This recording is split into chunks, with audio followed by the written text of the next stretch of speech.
Okay, so I, a couple weeks ago, got to attend something called a Ambition Hackathon. Ooh. And it reminded me how much I love hacking. Not the weird guy in mom's basement hacking into your bank account hacking. Black hacker. But coming up, having a crazy problem and trying to figure out the hacking solutions to it. I did Odyssey of the Mind growing up. I don't know if you had that where you grew up. And it was always so fun to come up with these ideas and off the wall solutions. That's so interesting because I don't like it. I have an almost opposite instinct to it, which is that people use it as a way to sort of shortcut something that should in fact take time and that isn't actually a hack in the end. Like, it takes you just as much time to fix it, or just as much time to learn it as to do it, or just as much fill in the blank for it to actually get done. And so the fact that we've gotten so trendy now with growth hacking, this hacking, that hack, I'm like, sometimes you just, what was that old phrase? It was something like easy street isn't easy, or don't take easy. I don't know. Anyway, it doesn't matter. It just makes me so crazy. It's not always easy. Welcome to Managed Chaos Podcast, where we give you the startup business rundown in less time than it takes for you to get to work. I'm Katrina Purcell. And I'm Rachel Anderson. And today we are going to talk about perfect intersection of creativity, data, and speed, which it's ideal for startups, right? Growth hacking strategies. So this is something that I love. We're going to talk about it. We're going to talk about a little bit about how Rachel and my brains work totally differently, which PS US education system, you need both kinds of brains. And let's just say, schools are probably only working for certain types of people. But Rachel, let's dive into what exactly is a growth hacking strategy and how is it different from traditional marketing or product development? Okay, I am going to do my best to put on my positivity hat. So first of all, growth hacking done well is really more about a mindset. So the things you love about it, Katrina, are in fact what it's meant to be. It's really not a tactic. It's not some magic 8-ball, genie in a bottle. It's really about focusing on rapid experimentation across all of your marketing. And really that can extend not just to marketing, it can extend to product, sales, your customer experience. Really having that hacking mindset could be pretty much anything for your business. The goal of hacking is usually to find scalable ways to grow. And I really want to emphasize scalable because there are lots of things that we can do to hack, 1 month of revenue and give you a boost to get your goal, or 1 quarter or whatever. Mm-hmm. That's not a good way to have a long-term business plan, success, feasible, predictable income. No, hacking is really supposed to be about long-term scale. And so you would do that mostly through data, creativity, and speed, which is why it's really ideal for startups more than any other business, because they have the ability to use speed to their advantage, more leverage to be creative and not have sort of these historical things in place, or even these tried and true processes yet, potentially. They have the opportunity for huge experimentation, which is one of the reasons I love working with startups. And then we really use data as a way to guide that and decide what is working and what's not working. So it is in some ways the easiest and best for startups and small businesses. But I think it's interesting because this actually has a real origin. So sometimes, there's terms and things that come into the world that we don't nobody really knows where it's from, right?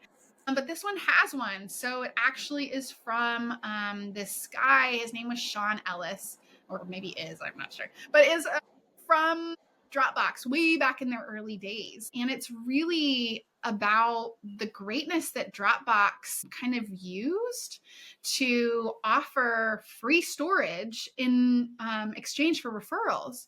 And it made their product viral because it was free in that way. It turned users into marketers. And so it was sort of the early influencers. It fueled their growth just exponentially. And it really aligned giving users a motivation with an outcome that actually worked for their business. So those two things together became this growth hacking, quote unquote, genius combination. And so really startups with limited resources can get outsized results for how big they are if done right. Yeah, I think I always like to think of it more less from the growth hacking aspect and just from hacking in general, right? And I think that comes also, my husband is a software engineer, right? And so there's so many things we've done around the house where we're like, let's see if this prototype is going to work out or not. I mean, let me tell you, if somebody could tell me how to hack my garden outside so I don't have to ever like pull up another weed, I will change my mind instantaneously. I will be a fan at that point. Otherwise, no thank you. We will work on it. But back to startups, how do early stage startups use growth hacking on a smaller scale, right? They don't have a big team. They might not have a team, right? They might be, I was at an event recently and a guy said he has a team of 5, 4 of them are AI and 1 is him. But so they might not have a big team. They might not have a huge budget. So how can they use growth hacking on a smaller scale? How can they make it realistic? Okay, the first thing is be lean.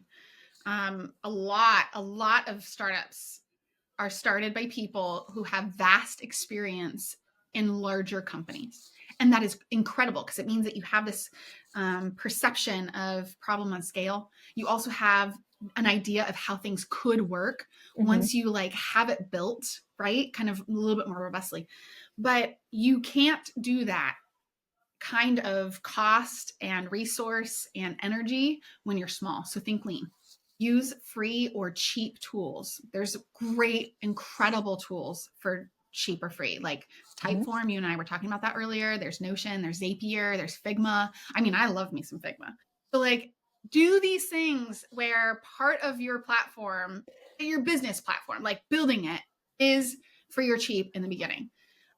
And that allows you to validate messaging. Maybe it's onboarding flows, referral programs. It can be these critical business steps that you want to validate first before you invest in money, a software to do it more effectively or efficiently or whatever. This seems to be a conversation that keeps coming up for me in the last couple of weeks. I even did this webinar about AI, and one of the questions that was asked at the end was like, what do we do if we insert an AI for free or at cost into our business, and then they, raise the cost, and now we've automated something that we can't afford anymore? And I'm like, yeah, that is like a real pain point that you have to consider. You have to have an exit plan before you even start if you're going to go down the route of like a totally free, potentially paid later product, which AI is sort of a specialty use case in that regard, because most products you don't know in advance will eventually monetize, right? Like a lot of the free is in order to get you in and then upsell you.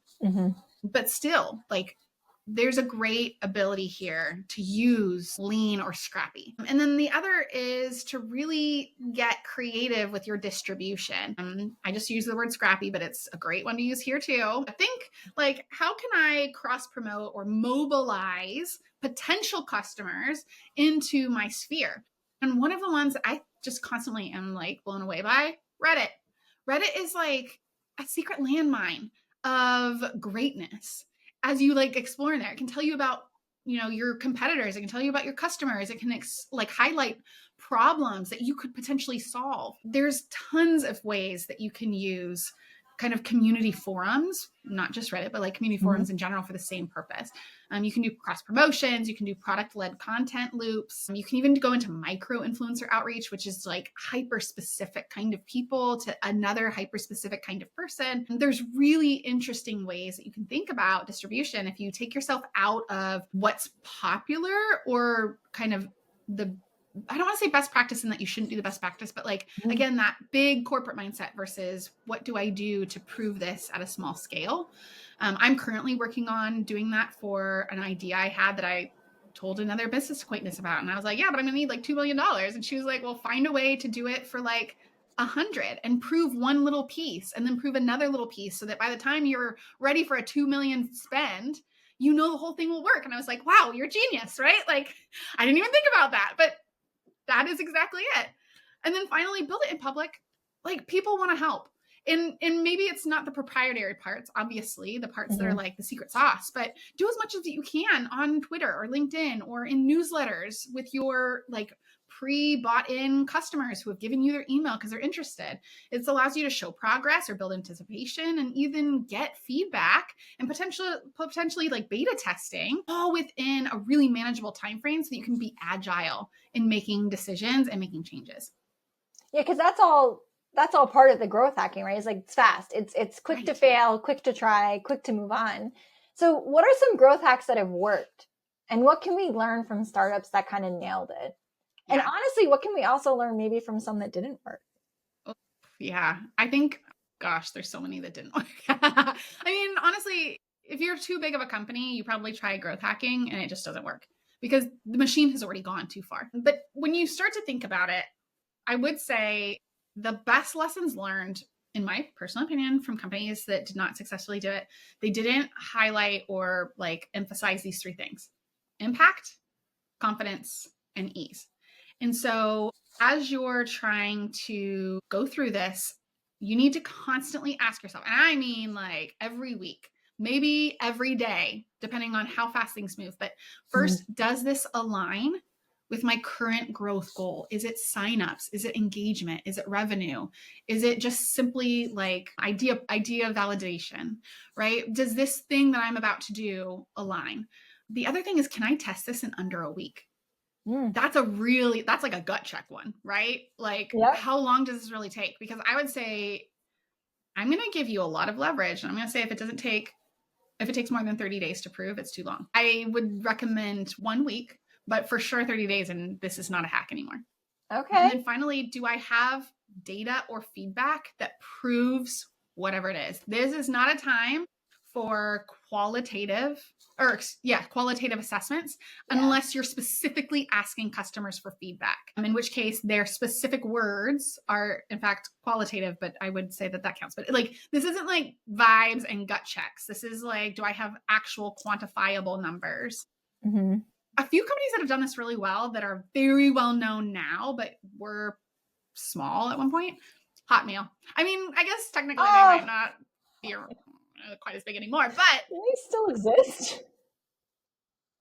They added a if message. You're still using Hotmail, please send a note to us from your Hotmail. From your Hotmail, yeah. Honestly, okay, wait. I have a brilliant idea. If anybody sends us a message to the Startup Chaos email, which you can find on our website, from Hotmail, I will give you a shout out in one of our future podcasts. Now, there is a time limit to this. We probably even have something we can send you, a backpack maybe. Oh my gosh, yes, we'll send you some swag. The first 100 people get swag. There, how about that? I'm nervous suddenly that like there's thousands of people we don't know about that still have a Hotmail account. But anyway, okay, so within the end of 2025 summer, the first 100 people that send us an email from their Hotmail account, we'll cook you up with some swag. Okay, anyway, so Hotmail actually added this quick little tag on every single outbound message, which I have implemented company-wide email things before, and it is a bear. But they said, P.S. I love you. Get your free email at Hotmail. And it just like blew up. There was 1 million users that signed up in 6 months. And there were 2 million in 9 months. So it doesn't have to be complicated things sometimes that really inspire activity. Airbnb is another great example. Another company, Airbnb. They had an early growth hacking thing that they did on Craigslist. Now, they didn't get their permission, so that's a real red flag, but it was scrappy. So they basically did like an API connection that cross-posted listings from Craigslist onto their website in order to drive traffic. Cannot say legally that I recommend this, but it met users where they already were and connected them to more information, and it gave them options for this entity that existed, right? And so that is another potentially questionable example of how to do growth hacking, but it did kind of work. To be fair, I think Airbnb is in my opinion, one of the great examples of growth hacking. There's a book called The Upstarts, and it covers not only Airbnb, but a significant amount of it is about Airbnb. And it talks through quite a few of the things that they tried in the early days, right? Things that they knew weren't going to scale, but they did it purposely just to try and get a significant amount of growth and prove out the model. And I think if you go into growth hacking, understanding exactly what you're trying to get out of it, as we talk about all the time, right? Like, what is the outcome that you're looking for? And you go into it with that mindset, then I think it can be a really powerful tool to kind of take the chains off your brain and really be more creative and be more innovative. And so that's one of the reasons that I personally really love hacking in general, but the growth hacking specifically. Thank you for joining us on this episode of Managed Chaos Podcast. It was a winding road, but hopefully by the end of it, you started to really love growth hacking and see how it can be applied. Please find us on YouTube. join our band of subscribers. And if you have that Hotmail email, make sure that you send us a note so you can get yourself some free swag. You can also subscribe and follow on Spotify or Apple Podcasts. We are wherever you listen to your podcast. We will see you on the next episode of Managed Chaos Podcast.